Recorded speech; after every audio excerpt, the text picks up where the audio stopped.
Good morning students. S K government girls college Sikar द्वारा संचालित video श्रृंखला में आपका पुनः स्वागत है। मैं Anil Dadhich, assistant professor in zoology, S K government girls college Sikar. आज के वीडियो में हम बात करेंगे स्पर्मेटोजेनेसिस के स्टेप्स या चरणों के बारे में कि कितने स्टेप्स में ये घटना संपन्न होती है। स्पर्मेटोजेनेसिस की घटना 2 स्टेप्स में संपन्न होती है। पहला स्टेप स्पर्मेटिड फॉर्मेशन या शुक्राणुपूर्वी का निर्माण तथा दूसरा step sperm formation from spermatid. यदि हम बात करें पहले स्टेप की तो हम कह सकते हैं कि प्राइमोर्डियल जर्म सेल्स या आदि जनन कोशिकाएं जो वास्तव में वे स्टेम सेल्स होती है जिनका निर्माण प्रारंभिक विदलनों या अर्ली क्लीवेजेज के दौरान किसी अन्य स्थान पर होता है तथा वहाँ से ये माइग्रेट करके गोनेड्स के अंदर प्रवेश करती है। प्राइमोर्डियल जर्म सेल्स विभाजित और विभेदित होकर विशेष प्रकार की सेल्स बनाती है जिन्हें गोनिया कहा जाता है। और ये गोनिया 2 प्रकार की है, ऊगोनिया व स्पर्मेटोगोनिया। स्पर्मेटोगोनिया से शुक्राणुओं का निर्माण होता है तथा ऊगोनिया से अंडाणुओं के निर्माण की घटना होती है। स्पर्मेटोगोनिया जो बनती है वो 2 प्रकार की होती है, जैसे कि आप स्क्रीन पे देख पा रहे हैं कि स्पर्मेटोगोनिया ए व स्पर्मेटोगोनिया बी। इन दोनों में फ़र्क ये होता है कि स्पर्मेटोगोनिया ए है वो स्टॉक सेल्स के नाम से जानी जाती है। स्टॉक सेल्स का मतलब यहाँ ये हो गया कि ये त्वरित या तुरंत रूप से स्पर्मेटोजेनेसिस में एंटर नहीं करती, बल्कि ये स्टोर रहती है, ज़रूरत पड़ने पर स्पर्मेटोजेनेसिस में एंटर करती है। दूसरे प्रकार की सेल्स जो होती है वो स्पर्मेटोगोनिया बी कहलाती है और ये प्रोजिनेटर सेल्स के नाम से भी जानी जाती है। ये बनने के तुरंत बाद या इनके फॉर्मेशन के तुरंत बाद ये स्पर्मेटोजेनेसिस में एंटर हो जाती है और ये सेल्स फिर डिवाइड होती है और डिवाइड होकर के अपनी संख्या में बढ़ोतरी करती है। ये डिवीज़न जो होता है वो माइटोसिस होता है। आप लोग जानते हैं कि माइटोसिस एक ऐसा सेल डिवीज़न है जिसके द्वारा जो मदर सेल होती है उनसे बनने वाली डॉटर सेल्स के अंदर क्रोमोसोम नंबर सेम होती है, यानी गुणसूत्रों की संख्या बराबर होती है। यहाँ पर मल्टीप्लिकेशन फेज में अनेकों स्पर्मेटोगोनिया बनती है और ये स्पर्मेटोगोनिया फिर अगले चरण में एंटर होती है जिसे हम ग्रोथ फेज कहते हैं या वृद्धि प्रावस्था कहते हैं। ग्रोथ फेज या वृद्धि प्रावस्था के नाम से स्पष्ट है कि यहाँ ग्रोथ होती है और ये जो ग्रोथ होती है वो साइज़ में होती है, यानी स्पर्मेटोगोनिया की साइज़ है वो न्यूट्रिशन एक्यूमुलेशन या पोषक पदार्थों के इकट्ठा होने से बड़ी हो जाती है और बड़ी साइज़ वाली स्पर्मेटोगोनिया अब स्पर्मेटोसाइट्स के नाम से जानी जाती है और ज़्यादा सही कहें तो ये प्राइमरी स्पर्मेटोसाइट होती है। आप यहाँ देख पा रहे हैं कि ये एक स्पर्मेटोगोनिया बी और उसके विभाजन से 2 बनी, 2 से फिर 4 बनी और ये सेल्स है वो जब न्यूट्रिशन एक्यूमुलेट कर लेती है या पोषक पदार्थ इकट्ठे कर लेती है तो यही सेल साइज में बड़ी हो जाती है और इन बड़ी सेल्स को हम प्राइमरी स्पर्मेटोसाइट्स के नाम से जानते हैं।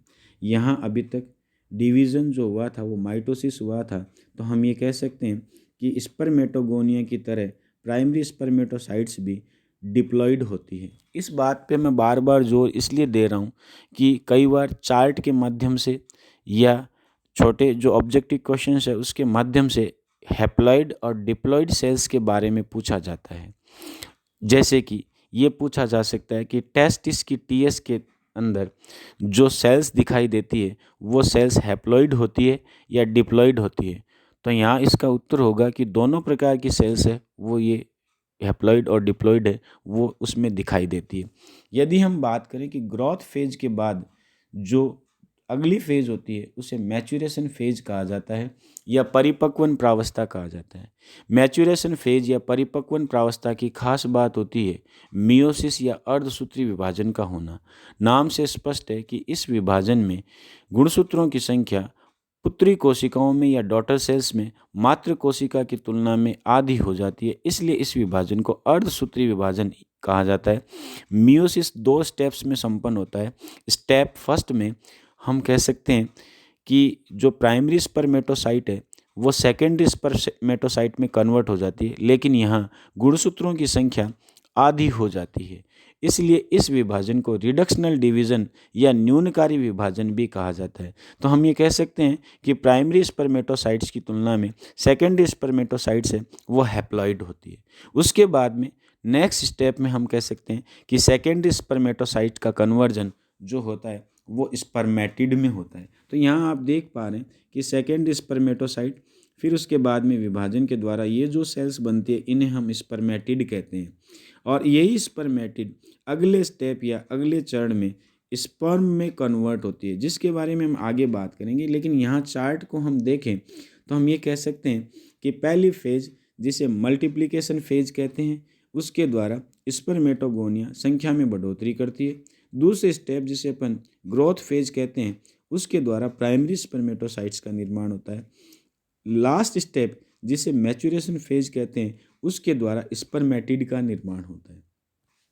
हम ये कह सकते हैं कि स्पर्मेटिड जो होती है साइज में बड़ी, गोल और इमोटाइल या एचल कोशिका होती है जिसमें मूवमेंट नहीं हो सकती। जबकि हम ये जानते हैं कि फर्टिलाइजेशन की क्रिया के दौरान स्पर्म को स्विम करके या मूव करके ओवम की तरफ जाना होता है, इसलिए उसके अंदर कुछ ऐसी विशेषताओं का होना जरूरी है जिसके द्वारा वो आसानी से मूव कर सके या गति करके ओवम तक पहुंच सके।